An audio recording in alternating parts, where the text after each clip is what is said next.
Kirk. And this is Bird. It's the Kirk and Bird Show. And we are joined today by two-time defending state champion, Class 5, Coach Mickey Thompson of Stonebridge High School. Welcome to the show, Coach. Appreciate y'all having me. Welcome back. Oh, yeah. It's a pleasure. You're a veteran of this show. Because of you, we are still around. You and your episodes and your athletes episodes always get us great feedback and views. So thanks again, Coach. Yep. So, Coach, right in the middle of it, things are getting started. Football coaches' dream, football fans' dream, all three levels. You've had a scrimmage, which I was able to attend. Why don't you give us your thoughts on your team, how they look so far, and we'll go from there because we got some questions for you about the two-time defending Division 5 state champions. Well, I think the big thing is, offensively, we've lost a lot of guys. We returned a lot of guys on defense, and it's just a process. So it's none of this really matters right now. It's where you're at in game 10 and whether you're starting to put it together. And we got a lot of work to do, but we got a lot of guys that are willing to do the work. So I was looking at where we were a year ago at this time and watching film of us a year ago, and I do think we're ahead of last year. So, but you still got to make those plays in big moments, and you just never know how it's going to go down the stretch. But I think we'll be a good football team by the end of the year. Okay. Coach, I know you did lose a lot of players, but can you name some of your key returning players? I know Deuce have coached against him in the lane. I know his dad. But tell us some of your key returning players, and then who are some of your new athletes that are going to be stepping up for you? Well, I mean, I think we returned. It's 8 or 9 guys on defense that started a year ago. So, oh wow, that's good. That's a good returning crew. On the offensive side, it's Zeke Winbush. He's the main guy, and Colton Hinton. Both those guys are returning from a year ago. And then we have 2 offensive linemen, and TJ Carilla and Alex Musselman. And on defense, we have a bunch of guys. Chris King played an awful lot. Micah Smith played an awful lot. We got Chick Cicerello on the front. So we got a lot of guys there. We got Jacob Lawyer returning at linebacker, Cadell Price returning at linebacker. Got a really good young linebacker going to be playing, Jonathan Newton, really good player. Miles Turpin in the back. He's our leader in the back. We got Kyle Galloway at corner. I think the big one that we're really missing, and I think somebody that we didn't realize his impact was Zach out there on the corner, because he could cover man to man, and he could take a lot of things away, and that's just tough for us to replace him. But that's Zach Lang I'm talking about. He's the one guy that's the tough guy to replace. But we got a lot of new guys on the offensive line. We got new running backs, new quarterback. So I mean, we got a lot of guys, but we got to put it together too, and got to have somebody that can make the plays when it counts. And so I mean, it's an exciting time for us, but it's also Kyle Carpy on defense. Don't want to leave him out. He was All-State. I love the way he plays. So I'm excited about all the guys. It's just right now it's really difficult to build depth. There's not a lot of guys that really understand where we're trying to go. They were JV players a year ago. They weren't really in the mix, and they were there, but I don't know if they really understand what it takes to win the games in December. And so we've got to bring them along and cultivate that so that they can make the plays later on. Right. Rusty and I both were talking about, you played a lot of close games last year, and special teams are big. Do you have your kicker was incredible. You've got a new kicker, don't you? No, it's the same kicker, Dylan Birdie, and he is phenomenal. He is phenomenal. Good kicker, and he's been pretty consistent. Just this time of year right now, from 50 and in, he's pretty much automatic. And so if we get a good snap, good hold, he's going to put it through. So to have that weapon, he can punt also. So I'm not big on field goals, but if you got a chance to put points on the board, I think we got to be I got to at least look at it a little bit more than I have in past years. Right. Yeah. So overall, so we know he's kicking, he's punting. How overall special teams are they coming together? Because with your return games, how's how's overall and who coaches your special teams coach? Coach Eddie Mason, he's our special team coordinator. His son played for us and playing at Maryland now, the running back Eli Mason. Yep. Yeah. And I think, we're probably pretty slow about putting special teams in. We actually have a punt team in. First time we've had a punt team in. Usually we wait till game 6 or 7 to really put a punt team in, but we got one in right now because I really think that with that weapon, with Dylan being able to kick the way he can, we really need to be prepared to take advantage of it in key situations. So, there's a lot of great things going on right now. Where it's going to end up, we haven't done anything live with special teams, so you never know what you're really doing until that first game, and then you got to fix everything or you feel good about everything. Yeah. So we want to ask everybody watching to subscribe to us on YouTube, the Kirk and Bird Show, BYRD, and for Twitter, which a lot of the young guys are on. We're at the Kirk and Bird. So I want to go into your schedule. So you start with Centerville on Thursday night at home. No, we're Madison first, and then we got Centerville. Oh, that's right. I'm sorry.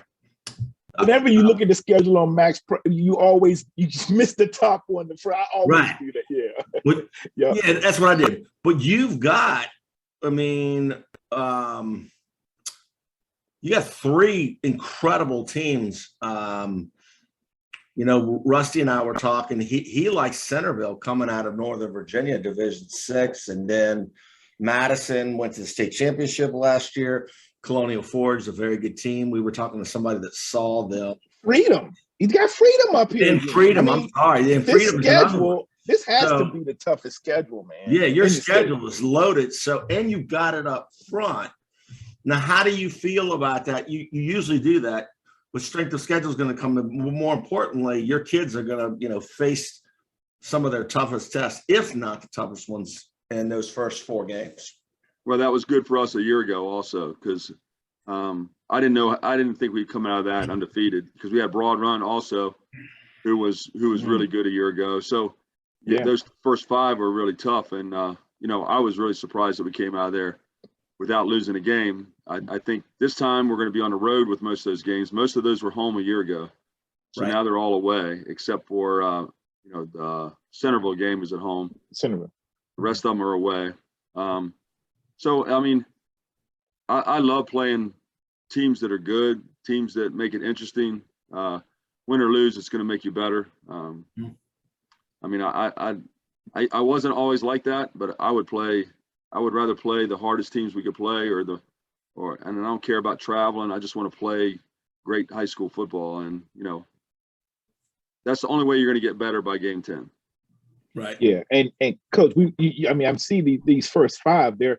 We did another show earlier, and I said my top 4 in Division 6 are Freedom, Centerville, Smith, and Patriot, and you've got Centerville and Freedom up here. And so when you're playing these Division 6 teams, that helps a lot with your power points too. Wow. Right. And they're going to have good a year ago because we got out of there without a loss, so we got home field advantage. Right, that was key. So when you got Highland Springs. Yeah, I don't think we beat Highland Springs unless we got them at home. And, I know he didn't like the officiating at home, but I don't like the officiating down there either when we got to go there. Right. So whatever that ends up being, but it was a big advantage for us to be able to be at home. Yeah. Yeah. So can you win your 3rd straight? No. No? So you're not going to win the state championship? No. Yeah. You're not going to win. I love it, Coach. No. I love it. At least you're saying it with a grin. I've never been disappointed. All right. So if I say no, then I'm not going to be disappointed, right? If we get there. Of course you can win. Don't get there, whatever. Why can't you win? You got a great team. You got a lot of momentum. You're playing a tough schedule. I feel good. I feel good about our players. I really do. Yeah. Now, can they get to that level? That's the fun of the game. Working with them and working together and trying to. But we're nowhere. But I do think we're ahead of last year. So I do too. I remember last year you mentioned too how things were going in the beginning of last year. How it was like no, that's good to hear, Coach. When we talked about your lines, how are you? I know you've had teams in the past with some huge players. And then sometimes you're a little smaller, but you're quicker in the way you're blocking. You switch things up a little bit. How are you looking in terms of size? Do you have any on the offensive and defensive line? We're much bigger than we were a year ago. I mean, They're a lot bigger. We were tiny, so we're Yeah, bigger. I thought so. Our skill players are bigger, and that does play a role because if you got bigger skill players and then you're bigger up front, I don't think we'll get pushed around like we did last year. I mean, we gave up a lot of yards, a lot of first downs, but we were tough and we hung in there. We made them earn everything, and I don't think we'll get pushed around as much as we did a year ago. Right. Okay. I like Carilla. I like the way he plays a lot. How's the health of your team going in? We got the scrimmage. We were down about 5 guys. Mm-hmm. Just got a lot of hip flexors and hamstrings, things like that. And the practices haven't been that tough, so a little concerning. But that's the way it always is. And as long as you don't have any major injuries, we'll be fine. We got Mario Suarez, our quarterback. He's got a back strain, so he didn't play in the scrimmage. So we'll just see. We'll just see how we go and whether these guys can come back. But all of them are slated to come back, so I feel good about that. Well, the quarterback that got the majority of the snaps in the scrimmage, he looks solid. Tell us about him. Brandon Pena, he's a sophomore, and he's a guy that was going to push Mario, at quarterback. I mean, he can make plays. He runs well. He's makes a lot of plays impromptu. He's kind of got that it factor. Right. So I love the way he plays. And that was with limited reps that he was running the show that you saw in the scrimmage. So he's going to be a great player, and he is a great player right now. Yeah, he definitely was. One other thing is I don't know how experience is, but you've got a real stable of running backs. I realize some of those kids were JV, but I saw 4 really solid running backs that were very good. And I want you to comment on your running backs and your running game now that you've got a bigger line. Well, we got 2 guys, Troy Marquez and Tyson Miller. Both those guys are, Tyson right now, he's the leader, and that's a developing thing because they're just getting more and more reps and they're getting better and better. And those are the 2 main guys as far as at the running back spot. And then we'll use Colton Hinton some there a little bit. Colton Hinton is the guy for us at the running back or wing back or receiver position. He can make plays all over the field. So I'm excited to see what he does. And with him and Zeke will be back there a little bit playing quarterback. He could play some running back also. So we got to move a lot of guys around and give them opportunities to get touches and get the ball. So we'll get it to them one way or the other. All right. Coach, how are your numbers? We've talked to different coaches, and some program. I mean, Manassas Park out here, they had to cancel their season. But then we have some programs that are 80, 90. How many do you have in your entire program? And do you all have a freshman team? We do. Our freshman team is right at 40 right now, and then our JV varsity is at 90. Wow. So our numbers are stable. About 130. And that's about as many as we can effectively coach, in my opinion. We did cut JV varsity. I think we had 102 come out, so we cut down to 90. Yeah. Okay, I was going to ask if you had cuts. Okay, yeah. I mean, with a program like that, yeah. But I mean, there's something in the water in Ashburn. They don't grow, so there's a lot of little kids. I don't know what they're not feeding them, but we don't have many linemen, but we have a lot of skill guys, and so our numbers are good, but our numbers are not good at the line position. So, but I think that's everybody's talking about that. So I don't think that's anything new. Okay.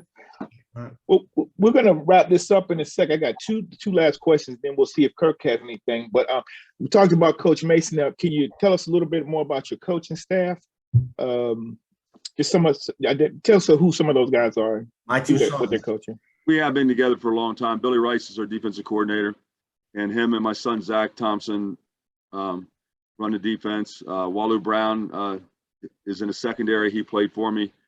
Great coach. We've been together a long time with him also. And then Eddie Mason. We added a new guy, Stephen Rudolph, he coached at Tuscarora. He's a defensive line guy. So we got on the defensive side, we're pretty solid. Excited about that. I got my son Patrick Thompson run the offense with Brian Wolf. So we have both of them. And then you brought up Mike Geeter, does a great job with our running backs. Alex Miller does the offensive line. Yep. And, so it's a great group of guys. I'll be happy, honestly, and to get these morning practices out of the way and we go to afternoons, because then we can spend more time together, because most of them don't work in the school system. So right. It doesn't allow us to get together and spend time together and really talk about some of these guys and issues, but it's almost over. So next week we start spending a lot more time together. Okay. Right. And then my last question, Coach, you didn't say you would win the state championship, but then tell me though, how would you define a successful season? Well, I think I always say, are you going to be better? If you look at it and honestly, if you can't coach them to be a better team in 10 games, then you really should get out. I mean, we're going to be better than what we are right now. Now, how much better, I don't know, but that's part of the process, and that's part of the things that I love. How far can we take this team? How much better can they get? And can we get guys in college? Can we get them better and better so that they can go on and play college football? I mean, those are things that I value. I mean, and if we're doing that, the winning takes care of itself. Yep. I mean, who cares what your record is? It's, did you win a championship? Did you go into playoffs? Did you do anything? You got college players. Those are more important things to think about than winning or losing. Yep. I love that answer. I love that. Yep. One last question and we'll let you go. Our other coach just came on. He texted me. He's a little early, but any sleepers, any kids that maybe light an experience, but you think after, 2 or 3 games, the lights will go on, maybe their brain won't be tying up their feet. That's a famous Bud Foster quote, but any kids to look out for that you maybe see bursting onto the scene after those first few games that are very tough, and most of them are on the road? Well, I mean, we got some guys on defense that were good players a year ago. Mm-hmm. I really think they could be great players. I mean, really take the next step. You won't know that until you see it again, but I think the game is slowed down for them. Right. I'm excited to see them play. We didn't really have them all together for the scrimmage. Right. We're starting to get healthy again, getting them all back. So I'm anxious to see how that goes. And then the offensive line, especially the middle 3, the center and the 2 guards, they're young kids. They're developing guys, and they have size, and I'm excited to see where that goes. And those are the kind of positions I'm looking at. There's a few on defense at line, especially at linebacker. I think we can have some dynamic guys, and then our 3 interior guys on the offensive line. Okay. All right. Well, go ahead, Rusty. Yeah, well, I was just going to say thank you, Coach. Man, I really appreciate you, especially on such short notice. We know you're extremely busy, but you've been a blessing to this show. We wish you well. I think last year I picked you guys to win stakes, then I changed my mind right before the game. You did. I remember. Yeah. So, Coach, right now you're my pick to win the 5 Class 5 state championship. Don't pick us. Pick somebody else. All right, I'll come in. I'm picking Highland. To the scrimmage. I mean, we didn't look like a state championship team in scrimmage, right? You looked okay though. I'm picking Highland Springs. I'm picking Highland Springs. I'll be safe, Coach. And I'm not trying to make any enemies. I just think Highland Springs is loaded. But I will say this: if you stay healthy, you got a really good team. I think they're going to come together, and I think Zeke Wimbush is the X factor. If he stays healthy, he's a dynamic football player. He can play a lot of different things. That one-handed catch that he had was spectacular, much like Jacob's catch 2 years ago. So, you're always in it. It's about a lot of this is about execution and coaching and tradition. So I'll see you guys. So they can all give me a hard time that I picked Highland Springs, but I'm doing that from the brain. I'm not trying to talk trash. But I think you can make a run. I really do. I think you can make a run. You guys are always good, and I would not be surprised to see Stonebridge bring a 3rd straight back. So there we go. My pick for the state champion is Bethel High School. home of the Bruins, right here. That's where I played. And so we have a new coach, David Porter. So you guys in the state, instead of Maury, just insert Bethel, and then we'll see. But I think Bethel's going to win. Yeah, thanks, Coach. I really appreciate it again, man. I will try to make some games. I have a son. My son is a senior this year at Colgan, and so I don't. Do you got all your games on Friday? I know you have the Centerville game on a Thursday. I know with the lack of officials, some of those games are moving around a little bit, but I'll try to catch you. All right. Hey, Coach, I got a closing question because we've got, what is it, Patriots coach coming on next? Yeah. Yeah. So Kim Kardashian broke up with Pete Davidson, big news. And we want your prediction. Is her next going to be an entertainer or is it going to be a baller? A baller. A baller. Yep. She's dated 2 entertainers in a row, Kanye and Pete. So we think a baller too. So Reggie Bush too is coming. Hey, Coach, thank you very much. All right. All right, man. All right. Thanks God again, bless. Coach. Take care. God bless you. This has been Kirkenberg with Coach Mickey Thompson. We are out.